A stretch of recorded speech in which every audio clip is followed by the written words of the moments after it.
Subscribe कीजिए 10th class गणित channel को और बेल आइकन को दबाइए लेटेस्ट वीडियो देखने के लिए। हेलो फ्रेंड्स, पीछे मैंने एक वीडियो में आपको बताया था कि जो बहुपद है उसके शून्यक है वो किस तरह से ज्ञात करते हैं। शून्यक का मतलब हो गया कि जो बहुपद हमें दिया गया होता है उसके अंदर जो चर होता है यानी x हो सकता है, y हो सकता है, z हो सकता है, इसके अलावा कोई भी ABCD का अक्षर हो सकता है।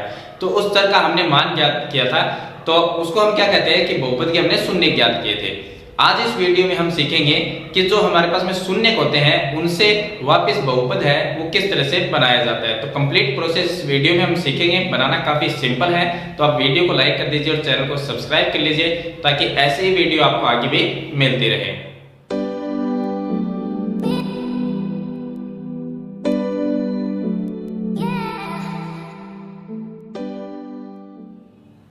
तो देखिए, बहुपद जब हमें बनाना होता है तो उसके लिए हमारे पास में दो चीजें होनी जरूरी है।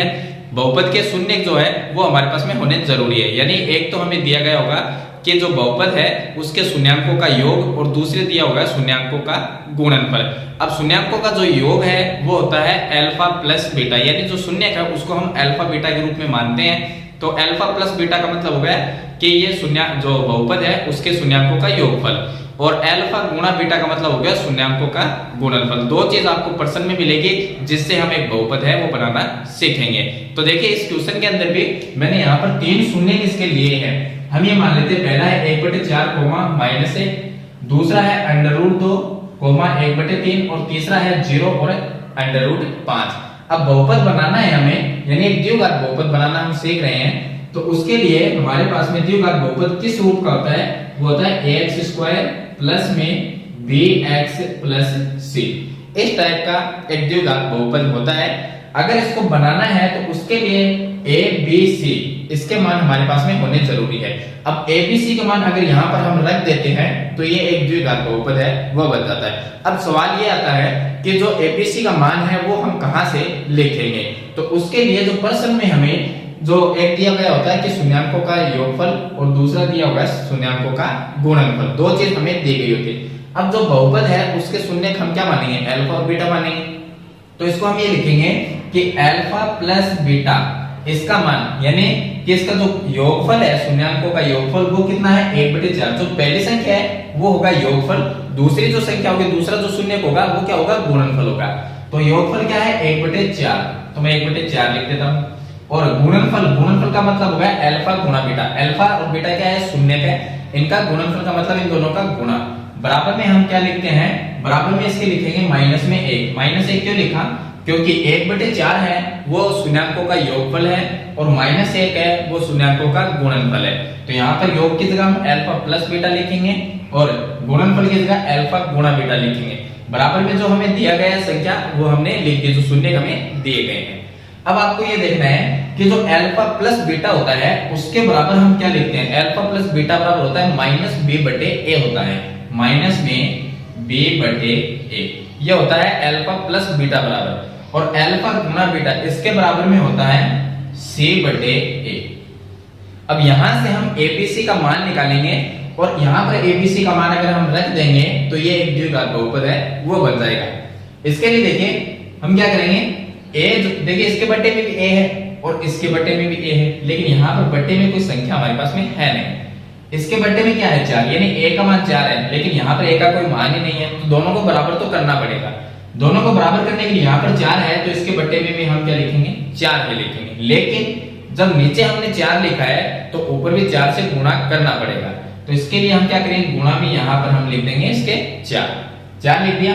अब क्या हो गया, अब हो गया देखिए ये -1 गुणा 4 तो कितना हुआ, माइनस में 4 हुआ और बटे में 4, ये 4 हो गया। अब यहाँ पर ये देखना है जो a का मान है यहाँ पर और यहाँ पर वो दोनों तरफ बराबर रहना चाहिए, बाकी b और c का कोई भी मान हो सकता है। तो a का मान यहाँ पर भी 4 है और a का मान यहाँ पर भी 4 है। इसका मतलब a का मान कितना होगा, a का मान होगा 4 और b का मान कितना होगा, यहाँ पर जो माइनस में b है इसके सामने 1 है तो जो माइनस है वो 1 के लगा देंगे तो b का मान कितना हुआ, माइनस में 1 हुआ। और c के सामने कौन है, c के सामने है माइनस में 4 तो वो हो गया c का मान। abc का मान हमने निकाल लिया है, इस बहुपद के अंदर रखेंगे। तो चलिए रख देते हैं, a का मान 4 रखेंगे तो 4x² हो गया, b का मान -1 है तो यहाँ पर -1 और x है तो 1x लिख देंगे और यहाँ पर जो c का मान है वो माइनस में 4 है, तो c की जगह -4 लिख देंगे। अब जो 1x है इसकी जगह हम सिर्फ x ही लिख सकते हैं, तो यहाँ पर हमने क्या लिख दिया, x लिख दिया। तो ये क्या आ गया, हमारे पास में एक द्विघात बहुपद है, वो हम इस तरह से बनाएंगे। अगला जो हमें शून्य दिया गया है उससे भी हम बनाना सीख लेते हैं। तो मैंने यहाँ पर 2-3 शून्य लिए हैं। यहाँ पर देखिए, एक ये दिया है, दूसरा ये और तीसरा, तीनों से अलग अलग टाइप के जो बहुपद है वो बनेंगे। चलिए हम इसका भी प्रोसेस जान लेते हैं किस तरह से बनाने हैं। अब देखिए, अगला जो हमें शून्य दिया गया है, यहाँ पर क्या है, अंडर रूट क्या है, अल्फा प्लस बीटा का मान, यानी शून्याङ्कों का गुणनफल। तो मैं लिख देता हूँ अल्फा प्लस बीटा बराबर में क्या लिखेंगे, अंडर रूट 2 लिखना है, अंडर रूट 2। और इस अल्फा प्लस बीटा बराबर क्या होता है, माइनस में b बटे a होता है। और 1/3 किसका मान है, 1/3 है अल्फा गुणा बीटा का मान। तो यहाँ पर अल्फा गुणा बीटा बराबर है 1/3, और इसके बराबर में हम लिखते हैं, इसके बराबर क्या होता है, c बटे a होता है। लेकिन यहाँ पर देखा जाए तो a का जो मान यहाँ पर 3 है और इसके बटे में कोई a का मान भी नहीं है, तो दोनों तरफ a का मान बराबर होना चाहिए, जैसे हमने पीछे वाले में किया। तो a का मान यहाँ पर क्या लिखे, यहाँ पर 3 है तो इसकी जगह भी 3 लिख देंगे। लेकिन 3 जब नीचे लिखा है तो 3 से ऊपर गुणा भी करना पड़ेगा, तो इसके लिए हम 3 को यहाँ पर गुणा भी कर देते हैं। तो ऊपर तो हो गया 3 अंडर रूट 2, नीचे हो गया 3, a का मान 3 है और यहाँ पर भी a का मान 3, अब बराबर हो गया। तो a का मान कितना है, a का मान है 3 और b का मान कितना है, b के सामने क्या है 3 अंडर रूट 2, लेकिन b माइनस में है तो ये हो गया माइनस में। और c का मान कितना है 1, c के सामने 1 है तो c का मान आ गया 1। abc का जो मान है वो हम बहुपद में लिखेंगे ax² plus bx plus c। इसके अंदर abc का मान रखेंगे, अगर इसमें रख देते हैं तो क्या आ जाएगा, एक द्विघात बहुपद आ जाएगा। चलिए a का मान 3 रखना है तो ये हो गया 3x², b का मान कितना है माइनस में 3 अंडर रूट 2 और आगे x है उसकी जगह x रख दिया। c का मान कितना है 1 तो प्लस में रख दिया 1। तो इस तरह से एक द्विघात बहुपद है वो हम बना सकते हैं। अगला जो क्वेश्चन है उसके अंदर क्या है, 0 और अंडर रूट 5। 0 किसका मान है, 0 है अल्फा प्लस बीटा का मान, तो इसकी जगह मैंने 0 लिखा। और अंडर रूट 5 किसका मान है, अंडर रूट 5 है अल्फा गुणा बीटा यानी गुणनफल है, तो इसका मैंने लिख दिया अंडर रूट 5। चलिए, लेकिन बट्टे में कोई संख्या होनी चाहिए क्योंकि यहाँ पर इसके बट्टे में a है और यहाँ पर भी a है, तो इसके लिए हम क्या करेंगे, इसके बट्टे में मैं 1 लिख देता हूँ और इसके बट्टे में भी क्या लिख देते हैं 1 लिख देते हैं, इससे कोई फर्क नहीं पड़ता।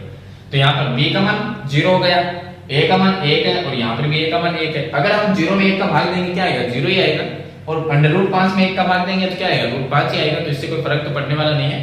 हमने तो हमें a का मान निकालना है तो उसके लिए हमने क्या लिख दिया, इसके नीचे 1 लिख दिया। अब देखिए abc का मान लिख लेते हैं। चलिए, तो a का मान कितना हुआ, a के सामने क्या है 1, तो a बराबर हमने 1 लिखा।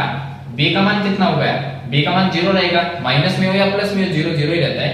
और जो c का मान है वो क्या होगा, अंडर रूट में 5 होगा, तो ये आ गया अंडर रूट 5।